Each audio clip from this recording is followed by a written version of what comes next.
नमस्कार दोस्तों, कैसे हैं आप। आशा करता हूं कि आप सब स्वस्थ और सुखी होंगे। दोस्तों, कोविड को लेकर पता नहीं तरह तरह की न्यूज़ेस आजकल सुनने को मिल रही हैं। किसी न्यूज़ में ये बताया जा रहा है कि कोविड वापस से खतरनाक रूप ले चुका है।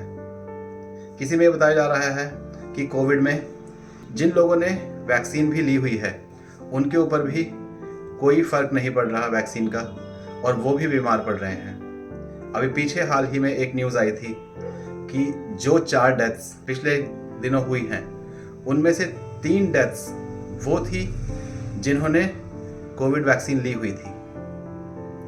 अब ऐसे में एक आम इंसान के मन में डर का होना बेहद लाजमी है।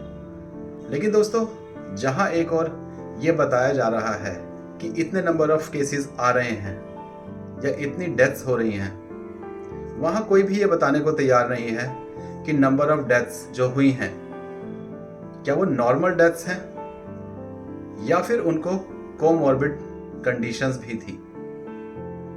जैसे मैं आपको एक एग्जांपल देना चाहूंगा कि जिन 4 डेथ्स का यहाँ पे जिक्र हो रहा है, जो कि बताया जा रहा है कि कोविड की वजह से डेथ हुई है, उनमें से एक पेशेंट ऐसा था जिसको किडनी का इश्यूज थे, जिसके लिए उसका इलाज चल रहा था और इलाज के दौरान ही उसको कोविड हुआ और उसकी डेथ हो गई। अब ऐसे में ये कहना कहां तक जायज है कि उसकी डेथ कोविड से हुई है, जबकि उसको एक और कोमॉर्बिड कंडीशन थी जिसके लिए ट्रीटमेंट चल रहा था। मैं आपको बताना चाहूंगा कि इस पर्टिकुलर टाइम पर हम लोग गलती क्या कर रहे हैं। हम लोग एक बहुत ही बड़ी गलती कर रहे हैं कि अगर कोई भी इंसान, कोई भी हाई रिस्क पेशेंट, उसे अगर ड्यूरिंग ट्रीटमेंट कोविड हो रहा है तो हम क्या कर रहे हैं, उसको उस पर्टिकुलर कोमॉर्बिड कंडीशंस को भूलकर, उसका ट्रीटमेंट रोककर, उसकी तरफ कोई भी तवज्जो ना देकर हम लोग एक ऐसी सिचुएशन को ठीक करने में लग जाते हैं जिसको ठीक करना सिर्फ और सिर्फ हमारे इम्यून सिस्टम का काम है। मैं इतनी बार बोल चुका हूँ, वायरल इन्फेक्शन को ठीक आपका इम्यून सिस्टम ही कर सकता है।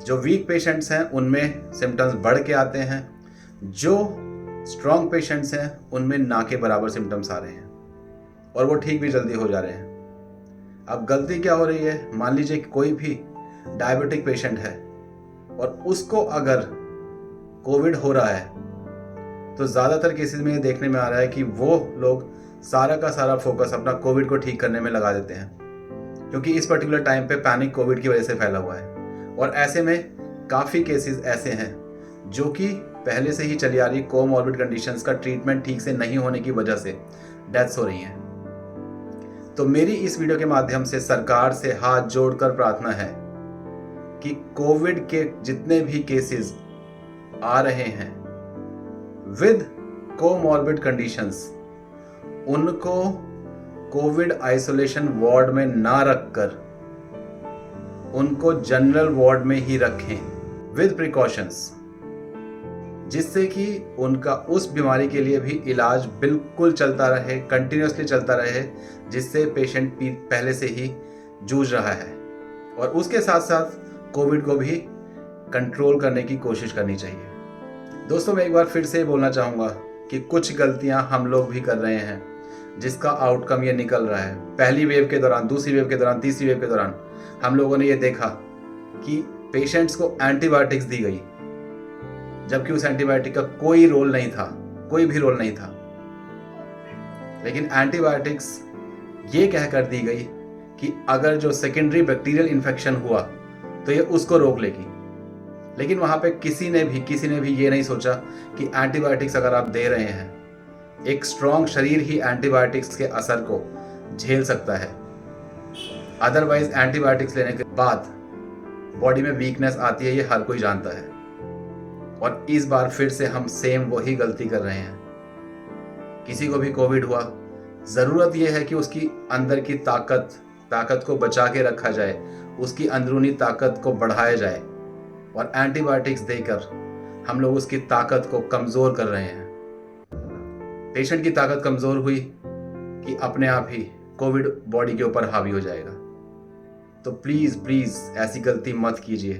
अगर हम इन सब चीज़ों को फॉलो करेंगे, निश्चित तौर पर कोविड हमारा कुछ नहीं बिगाड़ पाएगा। प्रेजेंट सिनेरियो में जितने भी केसेस आ रहे हैं, कोई कॉम्प्लिकेशंस नहीं डेवलप हो रही, लोग घरों में ही ठीक हो रहे हैं। कुछ पेशेंट्स ऐसे हैं जिनको हॉस्पिटलाइज किया जा रहा है, लेकिन वो भी बहुत ही आसानी से मैनेज हो जा रहे हैं केसेस। सिर्फ अपने इम्यून सिस्टम का ध्यान रखिए, कोविड प्रोटोकॉल्स का फॉलो कीजिए और बिल्कुल पैनिक होने की कोई ज़रूरत नहीं है। XBB 1.16 कोई भी खतरनाक सिम्टम्स नहीं लेकर आ रहा है, बहुत मामूली सिम्टम्स हैं। सिर्फ 0.1% लोग ऐसे हैं जिनको थोड़ा ज़्यादा सतर्क रहने की ज़रूरत है, जिनको कोमॉर्बिड कंडीशंस हैं, जिनको रेस्पिरेटरी डिसऑर्डर्स हैं, वो थोड़ा सतर्क रहें। बाकी कोविड से घबराने की कोई ज़रूरत नहीं है। सिर्फ प्रिकॉशंस लीजिए, इम्यून सिस्टम को बूस्टअप कीजिए और मस्त रहिए। आशा करता हूँ कि वीडियो में दी गई जानकारी आपको अच्छी लगी होगी। अगर वीडियो में दी गई जानकारी फ़ायदेमंद लगी हो तो इसको अपने फ्रेंड्स, अपने रिलेटिव्स और अपने फैमिली मेम्बर्स के साथ ज़रूर शेयर कीजिए। और अगर मेरे चैनल पर आप नए हैं तो मेरे चैनल को सब्सक्राइब करके मेरी हौसला अफजाई कीजिए। Thank you so much.